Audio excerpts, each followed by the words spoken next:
وأصحاب سيدنا ومولانا محمد وبارك وسلم وصل عليه. الصلاة والسلام عليك يا رسول الله وعلى آلك وأصحابك يا سيدي يا حبيب الله. الصلاة والسلام عليك يا نبي الله وعلى آلك وأصحابك يا شفيع المذنبين. اللہ تبارک تعالی جل جلالہ وعم نوالہ وعظم شانہ وعظم قرآنہ کی حمد و ثنا اور حضور سرور کائنات مفخر موجودات زینت بزم کائنات غم گسار زمان سید سروراں حامی بے کساں ختم الرسل والانبیاء جناب محمد رسول اللہ صلی اللہ علیہ وسلم کی بارگاہ اقدس میں درود و سلام عرض کرنے کے بعد نہایت ہی معزز سامعین و ناظرین، خصوصاً مجاہد ملت اسلامیہ یادگار اسلاف استاد علماء حضرت علامہ مولانا قاری غلام موصول صاحب زیدہ شرف اور قبلہ محترم قاری محبوب صاحب غالباً، سامعین میں بزرگ حضرات اور ثناخان حضرات، السلام علیکم ورحمۃ اللہ وبرکاتہ. حضرات محترم، آج 10 ربیع الاول کی مقدس رات ہے اور آج کے دن مجھ جیسے فقیر کو منعوت کیا گیا. میں دعا کرتا ہوں کہ اللہ رب العزت مجھے حق اور سچ بیان کرنے کی توفیق عطا فرمائے اور آپ تمام احباب کو اس پر عمل کرنے کی توفیق عطا فرمائے. اشتہار پر فقیر کے نام کے ساتھ جو ٹاپک لکھا ہوا میری نظر سے گزرا، گزشتہ سال بھی فقیر کو وہی ٹاپک عنوان دیا گیا تھا.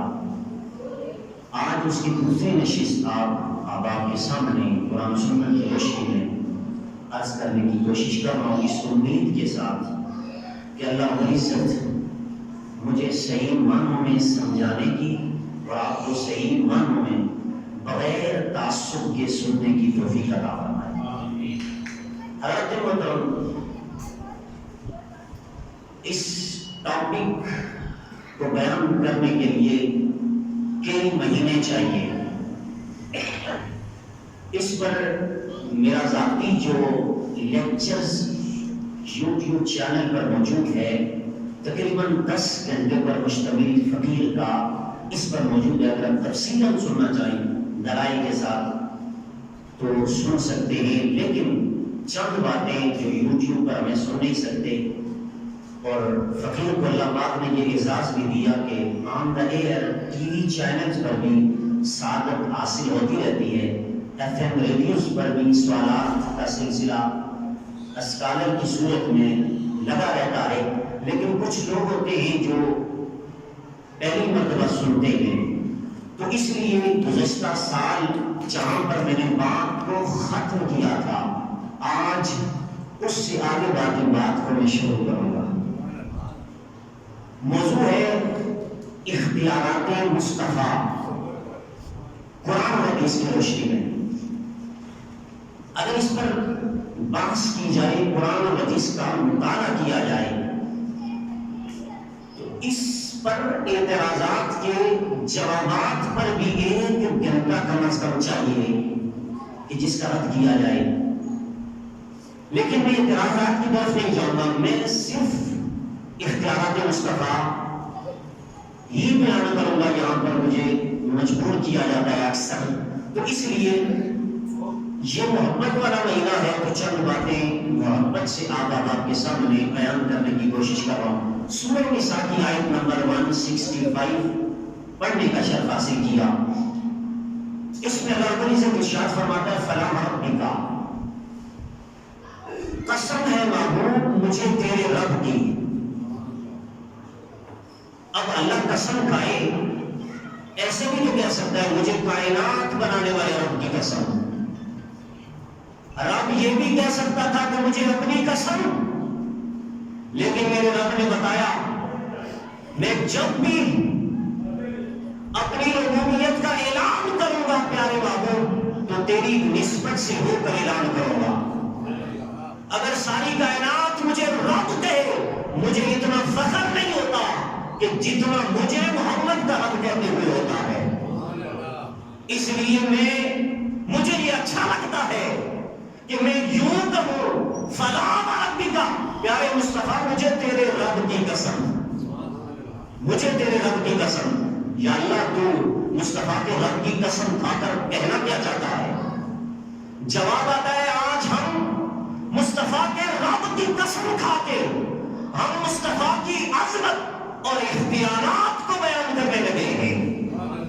میرے رب نے فرمایا فلا وربک لا یؤمنون لا یؤمنون. فرمایا مصطفیٰ تیرے رب کی قسم وہ مومن نہیں ہے، وہ ایمان والا نہیں ہے، اس کے اندر ایمان کا ذرہ نہیں ہے. کس کے اندر؟ فرمایا لا یحکموک فیما شجر بینہم. پیارے مصطفیٰ جو تجھے حاکم اور اختیار والا نہ مان لے، تجھے اختیار والا جو نہ مان لے، لا یؤمنون، وہ مومن نہیں ہے.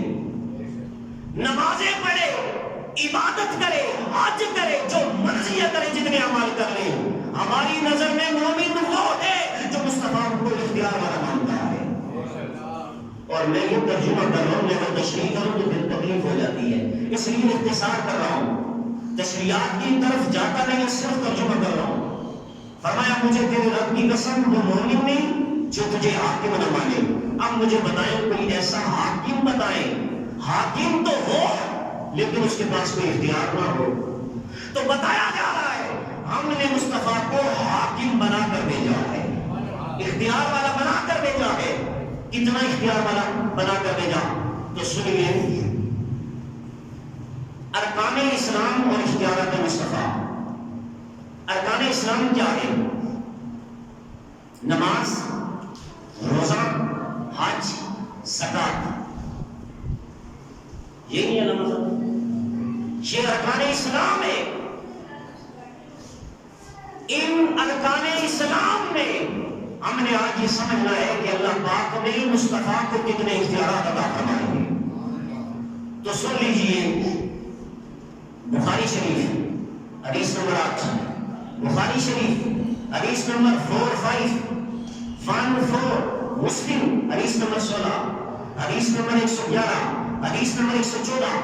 یہ 6-7 مقام بخاری اور مسلم کے اندر سے متفق علیہ حدیث پیش کرنے لگا ہوں کہ نماز کتنی ضروری ہے اور کتنے اہم امور میں سے اسے بیان فرمایا گیا. اور ارکان اسلام کو کس انداز میں میرے نبی نے بیان کیا. پہلے آپ نے ارکان اسلام کو سمجھنا ہے اور پھر ارکان اسلام میں سے اختیارات مصطفیٰ بیان کریں گے. حدیث کیا ہے؟ سنو میرے مصطفیٰ کریم صلی اللہ علیہ وسلم کے غلاموں، میرے کریم آقا صلی اللہ علیہ وسلم کا اختیار سننے والوں، سنو میرے نبی کی حدیث. قال رسول اللہ صلی اللہ علیہ وسلم بنی الاسلام علی خمس، شہادت اللہ الہ الا اللہ وان محمد رسول اللہ وإقام الصلاۃ وإیتاء الزکاۃ والحج وصوم رمضان. میرے مصطفیٰ کریم نے خود فرمایا اسلام کی 5 بنیادیں ہیں کہ رسول ہے. یہ ایک چیز میں اس کو شامل کیا گیا. اب یہاں پر ایک عقیدہ لطیف بیان کرتا چلو. ذاتیں 2 ہیں، رب کی توحید اور مصطفیٰ کی رسالت ہے، لیکن میرے نبی نے اس کو ایک رکن میں شمار کر کے بتایا. کہا یہ بتانا چاہتے ہیں ذاتیں 2 ہیں، محبتاً ایک ذات ہے. ذاتیں 2 ہیں، اطاعتاً 2، اطاعتاً ایک ہے. ذاتیں 2 ہیں، رضا میں جس نے مصطفیٰ کو راضی کر لیا اس نے رب کو بھی راضی کر لیا. جس نے مصطفیٰ کی اطاعت کر لی اس نے رب کی اطاعت کر لی. جس نے مصطفیٰ کی بیعت کر لی اس نے رب کی بیعت کر لی. جس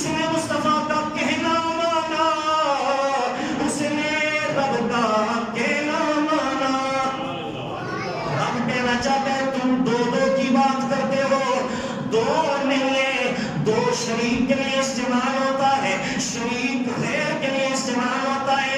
لوگوں یہ شریک نہیں ہے بلکہ میرا حبیب ہے، میرا حبیب ہے۔ یہ لوگ کہتے ہیں شریک بنا دیا، شریک بتانا چاہتا ہوں شریک وہ ہوتا ہے جس کو آدھا ملے، جو آدھے حصے کا حقدار ہو، اور حبیب وہ ہوتا ہے جس کے لیے قرآن میں سورہ کوثر اتار کے رب کہتا ہے اِنَّا أَعْطَيْنَاكَ الْكَوْثَرَ، ہم نے تجھے سب کچھ عطا کر دیا ہے۔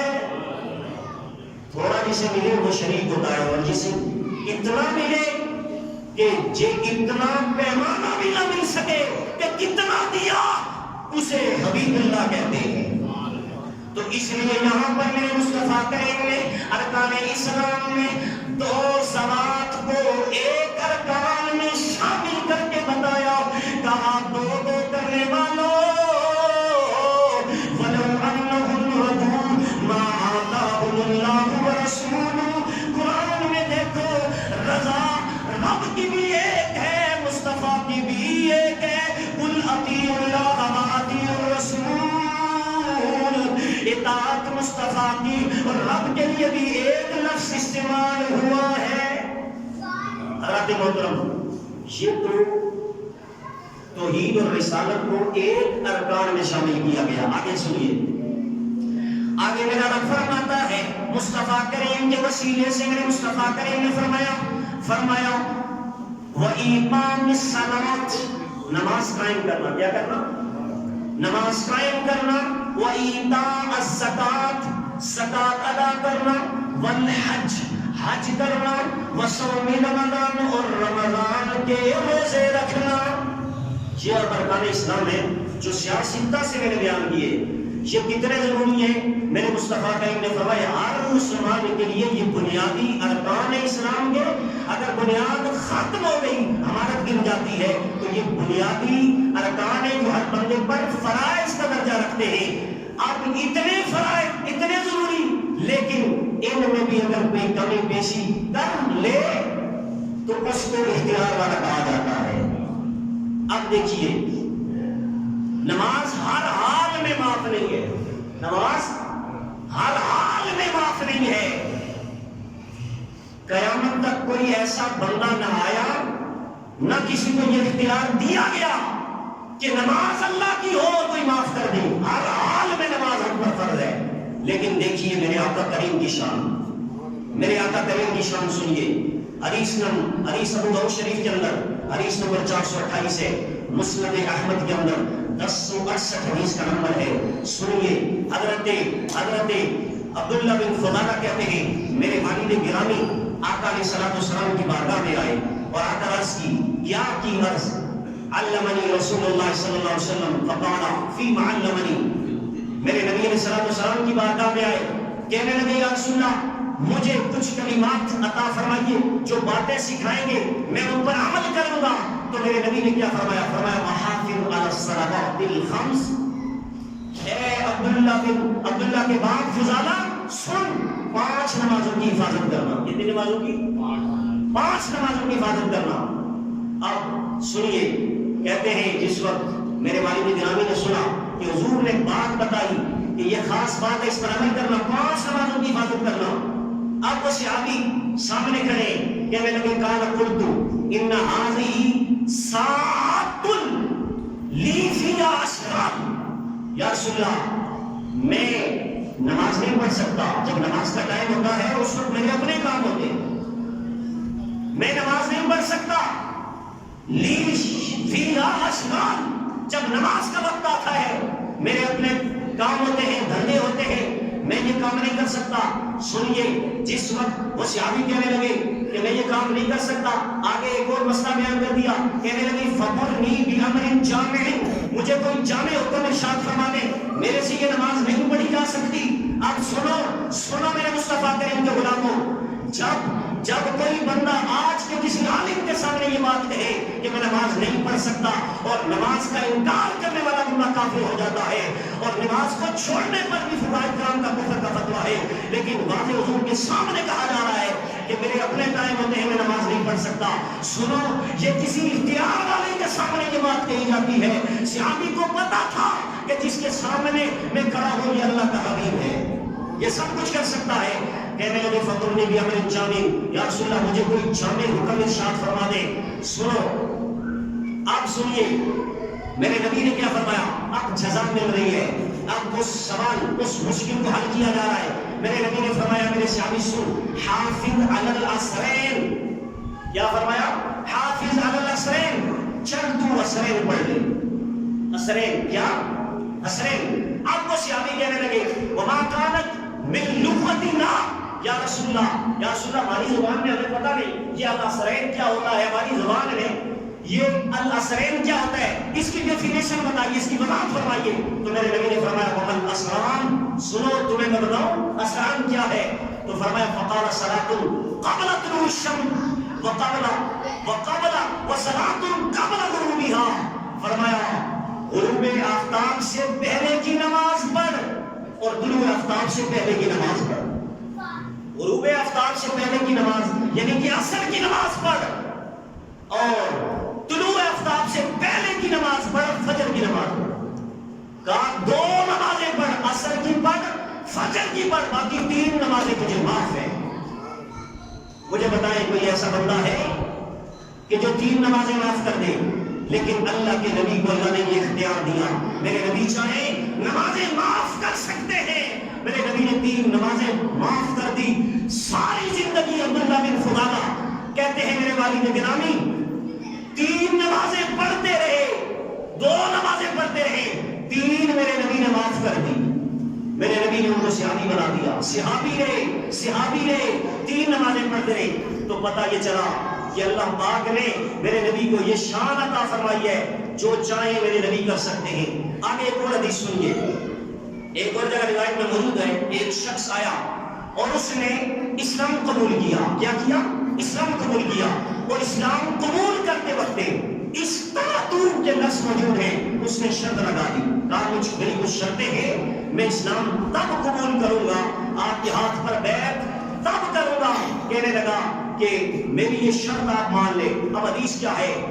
فاسلما, کہنے لگا فاسلم علی عبد اللہ یصلی الا صلاتین فقبل منہ ذلک. کہنے لگا کہ میں اس شرط پر آپ کے ہاتھ پر بیعت کروں گا کہ میں نماز نہیں پڑھوں گا. کیا؟ نماز نہیں پڑھوں گا. آپ سنیں, اس کو میرے نبی نے اجازت دی کہ تو صرف دو نمازیں ادا کیا کر. یہ دوسری روایت ہے. تو اس سے بھی پتا چلا, یہ مسند احمد کی حدیث نمبر 113 ہے. اس میں بھی میرے نبی نے فرمایا کہ میں اختیار والا ہوں. اور صحابہ فرماتے ہیں کہ وہ بندہ ساری زندگی دو نمازیں پڑھتا رہا, ساری زندگی دو نمازیں پڑھتا رہا. اس کو بھی اختیار دے دیا گیا. اب آگے چلیے, اس کے بعد ہے جہاد. کیا ہے؟ جہاد. اور جہاد کے بعد زکات. یہ دو چیزیں سن لیجئے, ایک ہی حدیث کے اندر زکات کا اختیار اور جہاد کا اختیار. اور یہ حدیث ابو داؤد شریف کے اندر حدیث نمبر 326 ہے, 3026. اس حدیث کو سنیے اور آپ دیکھیں کہ میرے نبی علیہ السلام کو اللہ رب العزت نے کتنا اختیار دیا. ارکان اسلام اور اختیارات مصطفیٰ. بنی قبیلہ ثقیف کا ایک وفد میرے نبی کے پاس آیا. وفد آیا تو میرے نبی نے انہیں مسجد نبی میں بٹھایا. کہاں بٹھایا؟ مسجد نبی میں بٹھایا. ثقیف ایک قبیلہ ہے, وہاں سے ایک وفد آیا. میرے نبی نے صحابہ سے فرمایا کہ انہیں مسجد میں بٹھاؤ. اور کیوں بٹھاؤ؟ سنو. فرمایا کہ ان کو بٹھانے کی اصل وجہ یہ ہے کہ انزلہم المسجد لیکون ارق لقلوبہم, کہ ان کو جب تم مسجد میں بٹھاؤ گے تو ان کا دل نرم ہو جائے گا. تو پتہ نہیں چلا مسجد میں بندہ جب بیٹھتا ہے تو سخت مزاج نہیں رہتا. وہ غیر مسلم تھے, ان کے لیے لفظ نبی نے استعمال کیا, ان کا دل نرم ہو جائے گا. اسلام لانے سے پہلے انہیں کلمہ نہیں پڑھایا.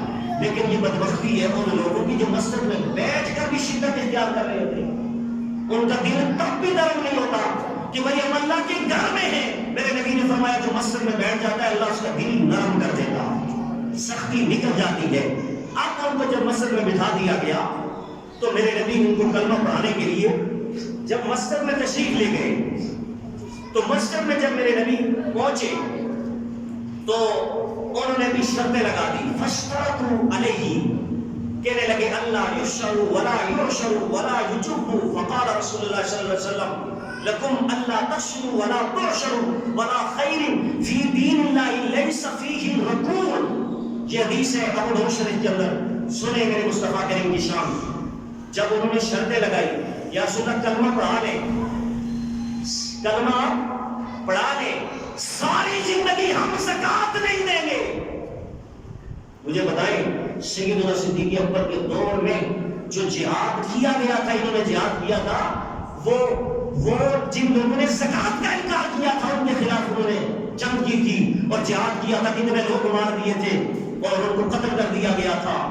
تو یہ ایک ارکان اسلام میں سے ایک رکن ہے زکات. جو بندہ زکات کا انکار کرتا ہے وہ بندہ اسلام سے نکل جاتا ہے. لیکن سامنے مصطفیٰ کے کہنے لگے کہ یا رسول اللہ ساری زندگی ہم زکات نہیں دیں گے. کیا کہنے لگے؟ زکات نہیں دیں گے. اور دوسرا اللہ تشروا ولا تعشروا، اور ساری زندگی ہم زکات بھی نہیں دیں گے، جہاد بھی نہیں کریں گے. زکات بھی نہیں دیں گے اور جہاد بھی نہیں کریں گے. اب مجھے بتائیں اس دور میں جہاد کی کتنی ضرورت تھی، لیکن میرے نبی نے ان کی ڈیمانڈ کو مانا اور بتایا کہ میں اختیار والا ہوں، میں سب کچھ کر سکتا ہوں. میرے نبی نے فرمایا سنو، ساری زندگی تم جہاد بھی نہ کرنا اور ساری زندگی تم زکات بھی نہ دینا. جہاد بھی نہ کرنا، زکات بھی نہ دینا. اور ساتھ انہوں نے ایک اور جملہ بھی کہا نماز بھی ہم نہیں پڑھیں گے. کیا؟ نماز بھی نہیں پڑھیں گے. تو میرے نبی نے فرمایا سنو، ساری زندگی جہاد مت کرنا، میں تمہیں اجازت دے رہا ہوں. ساری زندگی جہاد کے ساتھ زکات بھی نہ دینا، لیکن سنو مجھے وہ دین اچھا ہی نہیں لگتا جس دین میں نماز نہ ہو. یہ تبلیغ کا انداز تھا میرے نبی کا. میرے نبی نے جب اس طرح کی تبلیغ کی اثر کتنا ہوا. کہنے لگے یا رسول اللہ چلیں نماز پڑھ لیں گے، زکات تو معاف ہے. نماز تو پڑھ لیں گے، جہاد تو معاف ہے نا. میرے نبی نے فرمایا ہاں قیامت تک تمہیں اجازت دیتا ہوں، نماز پڑھتے رہنا، جہاد بھی معاف کرتا ہوں، زکات بھی معاف کرتا ہوں. حضرات محترم، یہ تھا میرے نبی کا اختیار. چاہے تو جہاد کا حکم جو ہے اس کو ختم کر دیں، حذف کر دیں. میرے نبی چاہے زکات معاف کر دیں. ساری زندگی انہوں نے نہ جہاد کیا نہ زکات دی، پکے صحابی بن گئے، پکے صحابی بن گئے. حضرات محترم، یہ میرے نبی علیہ السلام کا انداز تھا کہ جس میں میرے نبی علیہ السلام کو اللہ پاک نے یہ شرف عطا کیا کہ میرے نبی چاہیں سب کچھ کر سکتے ہیں. اب آگے چلیے حج زندگی میں ایک مرتبہ صاحب استطاعت پر فرض ہے. ایک مرتبہ پوری زندگی میں صاحب استطاعت پر فرض ہے. اب ایک بندے پر حج فرض ہو گیا لیکن وہ حج نہیں کر رہا، تو میرے نبی کی حدیث کو یہودی ہو کے مرے یا نصرانی ہو کر مجھے اس کی ضرورت نہیں ہے. لیکن سنیے حدیث جو کہ مسلم شریف کے اندر موجود ہے، حدیث نمبر 3257 ہے. حدیث کیا ہے؟ جمعے کے دن میرے نبی نے اعلان فرمایا کہ تم پر اللہ رب العزت نے قد فرض اللہ علیکم الحج فحجوا، اللہ رب العزت نے تم سب لوگوں پر حج کو فرض کر دیا ہے. کیا کر دیا ہے؟ فرض کر دیا ہے. اب یہاں پر جس وقت میرے نبی نے یہ اعلان کیا، تقریر کے دوران فقال رجل، ایک بندہ کھڑا ہو گیا. وہ کیا کہنے لگا؟ اکلا عامر یا رسول اللہ، فسکت حتی قالها ثلاثا. فقال رسول اللہ صلی اللہ علیہ وسلم لو قلت نعم لوجبت. میرے نبی نے فرمایا، وہ بندہ کھڑا ہو گیا، کہنے لگا یا رسول اللہ کیا ہر سال حج کرنا فرض ہے؟ کیا ہر سال؟ میرے نبی تو یہ بتا رہے تھے زندگی میں تم پر ایک مرتبہ صاحب استطاعت پر حج فرض ہے. لیکن وہ بندہ اس کو شک پڑ گیا، کھڑا ہو گیا. فقام رجل، وہ کھڑا ہو کر کہنے لگا یا رسول اللہ کیا ہر سال ہم پر حج فرض ہے؟ تو سنو میرے نبی نے کیا فرمایا 3 مرتبہ. جب اس نے پوچھا 3 مرتبہ، تو چوتھی مرتبہ میرے نبی نے جواب دیا، اے میرے صحابی سن، کہ تو نے 3 مرتبہ جو سوال طلب کیا کہ ہر سال فرض ہے حج، اگر میں نام ہاں کہہ دیتا، عربی کے اندر یس، انگلش میں یس کہتے ہیں، عربی میں نام کہتے ہیں، کہا میں اگر نام ہاں کہہ دیتا تو ہر سال تم پر حج فرض ہو جاتا، ہر سال فرض ہو جاتا۔ یہ میرے نبی کا اختیار ہے، چاہیں تو ہر سال حج فرض کر سکتے ہیں۔ تو اس لیے یہ میرے آقا علیہ الصلوۃ والسلام کی شان ہے کہ اللہ رب العزت نے ان کو یہ کمال عطا کیا، چاہے تو ہر سال بندے پر حج فرض ہو سکتا ہے۔ اب قرآن کے اندر حرام اور حلال یہ چیزیں واضح بیان کیے کہ ہر بندہ ہر سیکنڈ اس چیز کو دیکھ کر اپنی زندگی گزارتا ہے۔ جو مومن ہوتا ہے کہ اسے حرام اور حلال کی تمیز کرنی پڑتی ہے، جبکہ میرے نبی علیہ الصلوۃ والسلام کی بخاری شریف کے اندر حدیث نمبر 57 ہے، میرے نبی نے فرمایا امن لا یبال المرء امن الحلال امن الحرام، میری امت پر ایک زمانہ آئے گا کہ میری امت اس زمانے سے گزرے گی کہ وہ حلال اور حرام کی تمیز ہی نہیں کرے گی، اسے پرواہ ہی نہیں ہوگی حلال کر رہا ہوں یا حرام کر رہا ہوں۔ یہ آخری زمانے کی قیامت کی نشانیوں میں سے میرے نبی نے یہ نشانی بیان فرمائی۔ اب سنیے حلال اور حرام کے حوالے سے سنیے، قرآن کے اندر آیت موجود ہے 29 پارے کے اندر، سورہ توبہ کی آیت نمبر 29 ہے۔ قرآن کے اندر اللہ فرماتا ہے قاتل الذین لا یؤمنون باللہ ولا بالیوم الآخر ولا یحرمون ما حرم اللہ ورسولہ۔ اب سنیے اللہ فرماتا ہے ان لوگوں سے جہاد کرو، کن سے جہاد کرو؟ لا یؤمنون باللہ ولا بالیوم الآخر، جو اللہ پر اور یوم آخرت پر ایمان نہیں رکھتے، ان سے جہاد کرو، ان سے لڑو۔ لوگ کہتے ہیں سختی کیوں کرتے ہو؟ قرآن میں خود کہا ان سے جھگڑا کرو، کن سے؟ جو اللہ پر یوم آخرت پر ایمان نہیں رکھتے۔ اور یہ تو اللہ کی شان ہے کہ اللہ پر ایمان رکھنا، یہ اللہ کی شان ہے۔ جو اللہ کی شان کو نہیں مانتے اللہ کو نہیں مانتے، لیکن اب حضور کی شان کو بھی ساتھ ٹچ کیا رب نے کہ میرے نبی کی جو شان نہیں مانتا ان سے بھی لڑو۔ کہا قاتل الذین لا یؤمنون باللہ ولا بالیوم الآخر، یوم آخرت اور اللہ پر جو ایمان نہیں لاتا ان سے لڑو، جہاد کرو۔ اور ولا یحرمون ما حرم اللہ ورسولہ، اور جو اللہ اور اس کے رسول نے حرام کیا اس کو حرام نہیں سمجھتے ان سے جہاد کرو، لڑائی کرو۔ اب پتہ یہ چلا کہ اللہ تو حرام کر سکتا ہے، وہ صاحب قدرت ہے، وہ اختیار والا ہے، اس میں اختلاف ہی نہیں ہے، لیکن یہاں لفظ ہے ما حرم اللہ ورسولہ، اللہ نے بھی جو حرام کیا اور اللہ کے نبی نے جو حرام کیا۔ پتہ یہ چلا اس آیت سے اللہ بھی حرام کر سکتا ہے، نبی بھی حرام کر سکتا ہے۔ یہ اختیار میرے رب نے مصطفیٰ کو بھی عطا کیا، اور خود بھی میرا رب اس اختیار والا ہے کہ اللہ چاہے تو کسی چیز کو حرام کر ڈالے، چاہے تو حلال کر ڈالے۔ اسی طرح میرے مصطفیٰ کریم کو بھی اللہ نے کمال عطا کیا کہ میرے نبی کو اللہ نے یہ شرف عطا کیا، چاہے تو کسی چیز کو حرام کر دے۔ اسی طرح اگلی آیت ہے سورہ الاعراف کی آیت نمبر 157، اس میں دوسرے مقام پر پھر اللہ حضور کی شان کو بیان کرتا ہے، حلت اور حرمت کی واضح دلیلیں پیش کرتا ہے کہ میرا نبی حرمت بھی کر سکتا ہے اور حلت بھی کر سکتا ہے، حلال بھی کر سکتا ہے، حرام بھی کر سکتا ہے۔ یہ انسپانسبلٹیز میں نے مصطفیٰ کو عطا کر دی ہے۔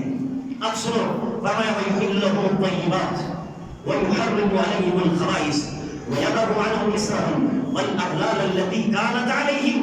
سنو اس آیت کے اندر اللہ رب العزت سورۃ الاعراف آیت نمبر 157 میں اللہ کہتا ہے یہ میرا نبی جو ہے یہ تم پر پلید چیزیں جو پلید چیزیں ہیں یہ تمہارے لیے ناجائز کرتا ہے۔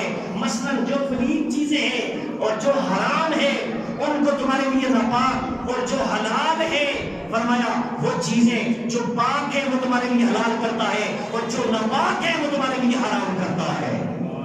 پتہ یہ چلا اس آیت میں رب ذوالجلال نے مصطفیٰ کو یہ شان عطا فرمائی جو قرآن میں بیان فرمائی، کہا میرا نبی پاک چیزیں تمہارے لیے حلال کرتا ہے اور ناپاک چیزیں تمہارے لیے حرام کرتا ہے۔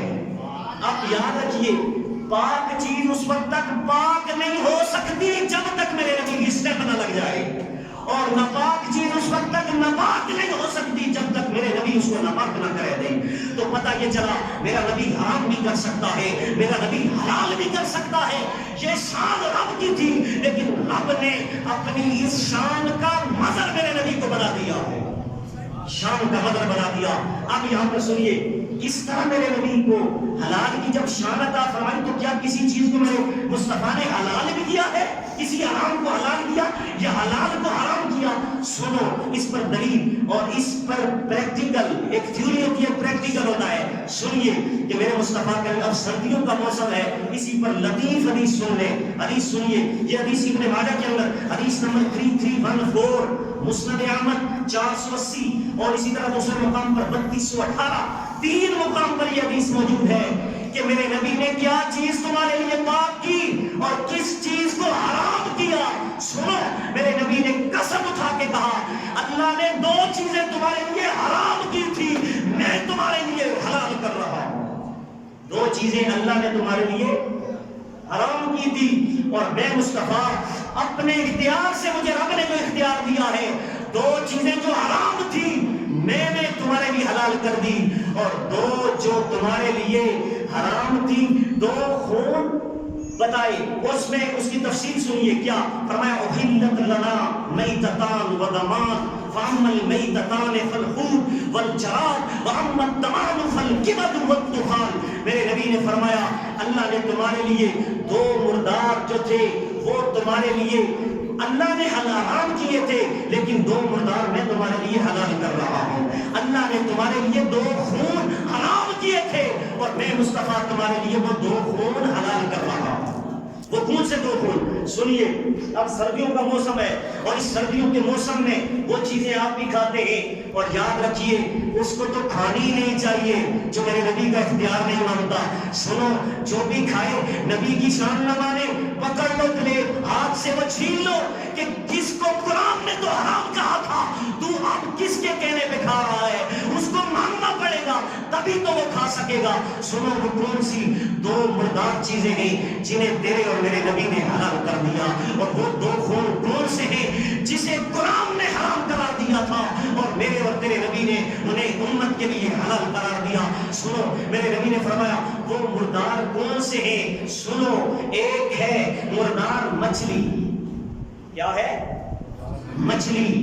مچھلی مردار ہے. کس طرح مردار ہے مجھے بتائیں. اگر آپ گائے کو ذبح کرتے ہیں, یہ جو بڑا سمجھ لے, آپ بکری دیکھ لیں, اگر بغیر ذبح کے بکری مر جائے یہ بھی مردار ہے. بغیر ذبح کے مرغی مرغ مر جائے یہ بھی مردار کے زمرے میں آتی ہے.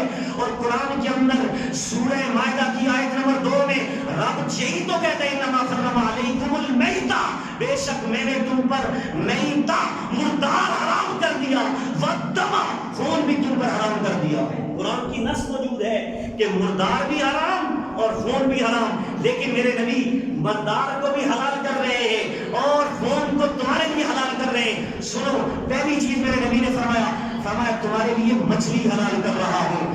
کہا پانی سے نکالو, اور مچھلی جب ہم پانی سے نکالتے ہیں اور اسے کہتے ہیں جلدی سے مار تاکہ ہم تجھے کھائیں. مجھے بتائیں آج تک مچھلی کو کسی نے ذبح کیا؟ نہیں. مچھلی پانی سے باہر نکلتی ہے اور بغیر ذبح کے مرتی ہے, تب ہم اسے کھاتے ہیں. یہ مردار ہے قرآن کی آیت کے تحت, کیونکہ ذبح کے بغیر ہم کھاتے ہیں.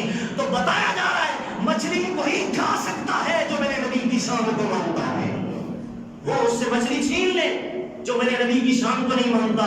تو آج مچھلی حلال, قیامت تک جو بھی کھائے گا یہ میرے مصطفیٰ کریم کی خیرات کھائے گا, اور جنت میں ہم سب کو سب سے پہلے جو کھانا ملے گا یہی مچھلی ہے. اس کا جو دماغ ہے اور اس کا جگر جو ہے اس کا ہمیں سارا لیا جائے گا. پہلی جو ہمارا کھانا ہمیں فرسٹ ٹائم جنت کے اندر ملے گا تو یہ اسی مچھلی کا جو دماغ ہوگا, اور دوسری روایت کے اندر آتا ہے جگر جو ہے اس کا ہمیں سالن دیا جائے گا. یہ میں ضمن آپ کے سامنے میرے عرض کر دی. تو پہلی چیز میرے نبی نے مردار اس امت کے لیے حلال کی مچھلی, اور دوسری ٹڈی. اس کے لیے آپ انٹرنیٹ میں سرچ کریں, سعودی عرب میں 2-4 سال پہلے کی بات ہے, اتنی ٹڈیاں آ گئی کہ ان عرب لوگوں نے یہ روایتیں پڑھی ہوئی تھی کہ یہ تو جائز ہیں, حلال ہیں, تو انہوں نے اسی طرح بڑے بڑے دروڑے جو دوڑے تھے ان کے اندر ڈالی اور ڈال کر گھی کے اندر اسی طرح ان کو تل دیا زندہ بغیر ذبح کے، تو ان کو انہوں نے کھایا۔ تو بتانا چاہتا ہوں ٹڈی جو ہے اس کو بھی بغیر ذبح کے میرے نبی نے قیامت تک حلال قرار دیا۔ یہ دو چیزیں مردار تھی قرآن کی نص سے، لیکن میرے نبی نے اپنی شان کے مطابق انہیں حلال کر دیا۔ اور سنو، فرمایا محمد دمان، دمان یہ جمع ہے، دم کی جمع ہے، اور دم خون کو کہتے ہیں، بلڈ کو کہتے ہیں۔ فرمایا دو خون تمہارے لیے حلال، فالقیمت والطحال، دو چیزیں تمہارے لیے جو خون کے اندر، جو خون تمہارے لیے قرآن نے حرام قرار دیے تھے، وہ تمہارے لیے دو خون میں حلال کر رہا ہوں۔ کون کون سے؟ فرمایا سنو، فالقیمت والطحال، کلیجی بھی کھا لو اور تلی بھی کھا لو۔ یہ جمے ہوئے خون ہے نا، جمے ہوئے، کلیجی بھی جمع ہوا خون ہے اور تلی بھی جمع ہوا خون ہے۔ قرآن کی آیت ہے والدم، قرآن کہتا ہے دم، یہ خون تمہارے لیے حرام ہے، لیکن میرے نبی کہہ رہے ہیں اے میری امت، دو خون تمہارے لیے حلال کر رہا ہوں، تم تلی بھی کھا لو، کلیجی بھی کھا لو۔ اب آگے سنیے، ہم شادیاں کرتے ہیں بس ٹھیک ہے، انشاءاللہ نیکسٹ اگر زندگی ہوئی تو یہ دوسری قسط تھی ہمارے دوسرے سال کے بعد، پچھلے سال جو میری نشست تھی پہلی، اس کے بعد یہ دوسری اسی ٹاپک پر انشاءاللہ نیکسٹ اگر زندگی نے ساتھ دیا تو انشاءاللہ نیکسٹ پھر اس سے آگے لے کے چلیں گے۔ اللہ رب العزت ہم سب کی حاضری کو اپنی بارگاہ میں شفیع قبولیت عطا فرمائے۔ وآخر دعوانا الحمدللہ رب العالمین، آمین۔ اللهم صل على سيدنا واصحاب سيدنا ومولانا محمد وبارك وسلم وصل عليه۔ اللهم اغفر وارحمه وعافي عنه واكرم نزله ووسع مدخله واغسله بالماء والثلج والبرد ونقه من الخطايا كما نقيت الثوب الابيض من الدنس وابدله خير من داري وزوجا خير من زوجي وعلى خير من علي وادخل الجنه وعز من عذاب القبر وعذاب النار۔ اللهم اني اسالك اتوسل واتوجه اليك بنبيك محمد النبي الرحمه يا رسول الله، اني قد توجهت بك الى ربي في حاجتي هذه تقضى لي اللهم فشفع فيا۔ مولا جلال ہم سب کی حاضری کو اپنی بارگاہ میں شفیع قبولیت عطا فرما۔ یا اللہ جتنے بھی آباد یہاں پر جلوہ افروز ہے ان کا آنا، یا اللہ اس کو اپنی بارگاہ میں قبول منظور فرما کر ہم سب کی صغیرہ کبیرہ ظاہری باطنی جسمانی تمام گناہ معاف فرما۔ یا اللہ اس میلاد کی محفل کو ہمارے گناہوں کا کفارہ بنا، اختیارات مصطفیٰ سن کر الہ العالمین اس پر عمل کرنے کی توفیق عطا فرما۔ اسی طرح حضور کی شان کو سنتے سنتے زندگی کا آخری اختتام ہم سب کو نصیب فرما۔ کلمہ طیبہ بالخیر کے ساتھ ہمارا خاتمہ فرما۔ مولا جلال ہم سب کو حاسدین کے سے ظالمین کے ظلم سے، شریر کے شر سے، منافقوں کی منافقت سے محفوظ فرما۔ یا رب العالمین ہم سب کے عمر میں برکتیں عطا فرما، ایمان میں برکتیں عطا فرما، علم میں برکتیں عطا فرما، گھروں میں برکتیں عطا فرما، نیک عمل کرنے میں برکتیں عطا فرما۔ جتنے بھی احباب یہاں پر موجود ہیں استاد محترم سمیت، یا اللہ ہم سب کے حال پر کرم نازل فرما۔ یا اللہ ہم سب کے صغیرہ کبیرہ گناہ معاف فرما۔ ہمارے آبا و اجداد میں، خاندان میں، جدی پشتی ننیال ددیال کے جتنے بھی مؤمنین اور مخلصین اہل اسلام فوت ہو چکے، یا رب العالمین سب کی بخشش و مغفرت فرما، سب کے صغیرہ کبیرہ گناہ معاف فرما، قبر کی تنگی، قبر کی وحشت اور قبر کے اندھیرے سے محفوظ فرما، قبر کے اندر مصطفیٰ کریم کی زیارت اور پہچان عطا فرما۔ جن احباب نے لنگر کا اہتمام کیا، یا اللہ ان کے گھروں کو آباد فرما، یا اللہ ان کی عمر میں برکتی عطا فرما۔ یا اللہ جتنے بھی لوگ میرے سمیت بے اولاد ہیں، نیک صالح اولاد عطا فرما، مخروج قرضے سے خلاصی عطا فرما، پریشان آنے پریشانی کو دور فرما۔ علامہ صاحب کا سایہ اس مسجد پر قادر قائم اور دائم فرما۔ یا اللہ اس محلے کے نمازیوں کی، یا اللہ کثیر تعداد میں جو لوگ یہاں پر آئے، یا رب العالمین ان کے وسیلے سے اس پورے محلے پر کرم نازل فرما، فضل کی چادر اتار دے۔ مولا جلال ہم سب کو اس چیز سے دور رکھ جس میں تیری ناراضگی ہے، اور اس کے قریب کر دے جس میں تو راضی ہے۔ یا اللہ ہم سب کے دل میں آقا علیہ السلام کی سچی محبت پیدا فرما، صحابہ کی سچی محبت پیدا فرما، اہل بیت کی سچی محبت عطا فرما۔ مولا جلال استاد محترم کی جسمانی روحانی ذہنی قلبی جو بیماری ہے شفا عطا فرما۔ جزا اللہ عنا سیدنا و مولانا محمد صلی اللہ علیہ وسلم سبحان ربک رب العزت عما یصفون وسلام علی المرسلین والحمد للہ رب العالمین۔